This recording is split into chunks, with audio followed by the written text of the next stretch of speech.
ప్రజా సంఘాల ఐక్య కార్యాచరణ ఆధ్వర్యంలో ఏలూరు జిల్లా విద్యుత్ కార్యాలయం వద్ద ప్రజా ధర్నా కార్యక్రమాన్ని చేపట్టడం జరిగినది. ఈ ధర్నా కార్యక్రమాన్ని ఉద్దేశించి ప్రజా సంఘాల ఐక్య కార్యాచరణ వేదిక నాయకులు బద్దా వెంకట్రావు, ఐఎఫ్టియు ఉమ్మడి పశ్చిమ గోదావరి జిల్లా ప్రధాన కార్యదర్శి, ఏలూరు మనవ చైతన్య వ్యవసాయ కార్మిక సంఘం జిల్లా నాయకులు ఏ రవి, వ్యవసాయ కార్మిక సంఘం రాష్ట్ర ఉపాధ్యక్షులు మాట్లాడుతూ గత వైసీపీ ప్రభుత్వం 9 సార్లు కరెంటు ఛార్జీలు పెంచి 32,000 కోట్ల భారం ప్రజలపై వేసింది. ఈనాడు కూటమి ప్రభుత్వం ప్రజలపై కరెంటు బాధలు ఉండదని, స్మార్ట్ మీటర్లు ఆనాడు అదానితో వైఎస్ఆర్ ప్రభుత్వం చేసుకున్నదని, ఆ ప్రభుత్వ విధానానికి వ్యతిరేకంగా నారా లోకేష్ బాబు గారు స్మార్ట్ మీటర్లను బిగిస్తే పగలగొట్టమని ఆనాడు కూటమి నాయకులను పిలుపునిచ్చారు. కూటమి ప్రభుత్వం అధికారంలోకి వచ్చే ముందు విద్యుత్ భారాలు పెంచమని, అదేవిధంగా స్మార్ట్ మీటర్లు బిగించనివద్దని చెప్పి మాలవట్టడం జరిగింది లోకేష్. కానీ వీళ్ళు అధికారంలోకి వచ్చినాక సఖీ ఒప్పందాన్ని కంటిన్యూ చేస్తూ ఉన్నారు. విద్యుత్ స్మార్ట్ మీటర్లు బిగించడానికి కూడా ఉత్సాహంగా ముందు ప్రోత్సహిస్తూ ఉన్నారు. ఇది సరైనది కాదు. ఇంతకుముందు గతంలో డ్రాప్ ఛార్జీలు, ఇంధన సర్దుబాటు ఛార్జీల పేరుతోటి ప్రజలపైన విపరీతమైన భారాలు మోపండి. అవి తగ్గిస్తారని ఆశగా ఎదురు చూసే ప్రజలకి వస్తే తగ్గిస్తామని, కరెంటు దోపిడీ చేసే స్మార్ట్ మీటర్ల బిగింపుని ఆపాలని, అలాగే ప్రజలపై విధిస్తున్న వివిధ విద్యుత్ భారాల్ని రద్దు చేయాలని డిమాండ్ చేస్తూ ఈరోజు ప్రజావేదిక ఆధ్వర్యంలో ఏలూరు విద్యుత్ భవన్ ముందు ధర్నా నిర్వహిస్తున్నాం. మేము ప్రధానంగా కోరుతున్నది, ఒక పాత విధానం చెల్లిన పనికిరాదు అని అనుకున్నప్పుడు కొత్త విధానాన్ని ప్రవేశపెడతారు. ఇప్పుడు పాత మీటర్ల స్థానంలో స్మార్ట్ మీటర్లు బిగిస్తున్నారు. అంటే పాత మీటర్లు పనికిరావనా? పాత మీటర్లు పనికి రాకపోతే ఇంతకాలం మీరు గోల్డ్ ఓడగొట్టి ఆ పాత మీటర్ల ఆధారంతో మా దగ్గర నుంచి వసూలు చేసిన డబ్బులకి సమాధానం చెప్పాలి. ఆ పాత మీటర్లు ఎందుకు పనికిరావో మీరు చెప్పాలి. స్మార్ట్ మీటర్లు ఉన్న గొప్పతనం ఏంటో చెప్పాలి.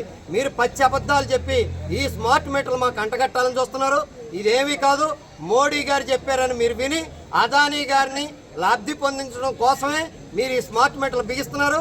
దీనివల్ల ఆంధ్రులకి నష్టం. ఇది మా మాట కాదు, మీరే చెప్పారు. ఆ మీటర్లు బిగిస్తే పగలగొట్టమన్నారు. అలా కాదని చెప్పి ఇప్పుడు మీరు బిగిస్తే మీ పిలుపుని అందుకుని ఈ స్మార్ట్ మీటర్లు బద్దలు కొట్టాల్సిన పరిస్థితి వస్తుంది. కాబట్టి ఎప్పటికైనా మారిన బాబు, నువ్వు మారినట్టువైతే ఈ తప్పుడు విధానాలు మార్చుకుని స్మార్ట్ మీటర్ల బిగింపుని తక్షణం ఆపాలి. అలాగే విద్యుత్ భారాలను రద్దు చేయాలి. ఇందుకు ప్రజలు కూడా మీ ఇళ్లలో మీరు చూస్తూ ఊరుకుంటే 1,00,000 కోట్ల రూపాయల భారాన్ని మన మీద విధించాలని ఈ కూటమి ప్రభుత్వం కుట్ర పన్నింది. దానికి సిద్ధమా లేకపోతే వ్యతిరేకించడమా? రెండు మార్గాలు. ఇందులో భాగం ఖచ్చితంగా వ్యతిరేకించాలి. అందుకు ప్రజలు కూడా 2000 తరహాల విద్యుత్ ఉద్యమానికి సిద్ధం కావాలని చెప్పి మేము ప్రజలను కోరుతున్నాం. ఆధ్వర్యంలో ఈరోజు ఏలూరు విద్యుత్ జిల్లా కేంద్రం వద్ద ధర్నా కార్యక్రమాన్ని చేపడుతున్నాం.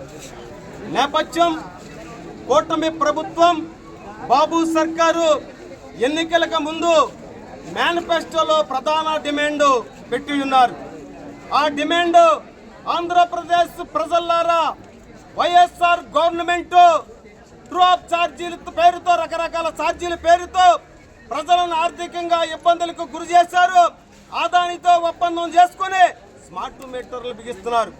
స్మార్ట్ మీటర్ల వ్యతిరేకంగా కూటమి ప్రభుత్వం, బాబు సర్కారు మేనిఫెస్టోలో మొదటి అంశంగా పెట్టాం. బాధుడే బాధుడనే నినాదంతో ఆంధ్రప్రదేశ్ రాష్ట్రం అంతా రోడ్ల మీద తిరుగుతూ ప్రజలను చైతన్యవంతం చేశారు.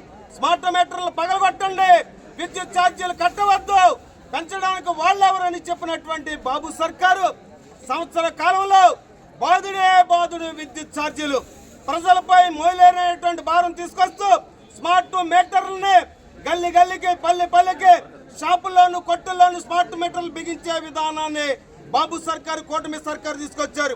మరి ఇదేమిటా అని ప్రశ్నిస్తున్నాం. తక్షణం స్మార్ట్ మీటర్లు రద్దు చేయాలి, పెంచిన విద్యుత్ ఛార్జీలను తగ్గించాలి. లేని పక్షంలో మరో బషీరాబాద్ ఉద్యమ నేపథ్యంలో ఆంధ్రప్రదేశ్లో చవి చూడవలసి వస్తుందని బాబు సర్కార్, కూటమి ప్రభుత్వానికి హెచ్చరిస్తున్నాం.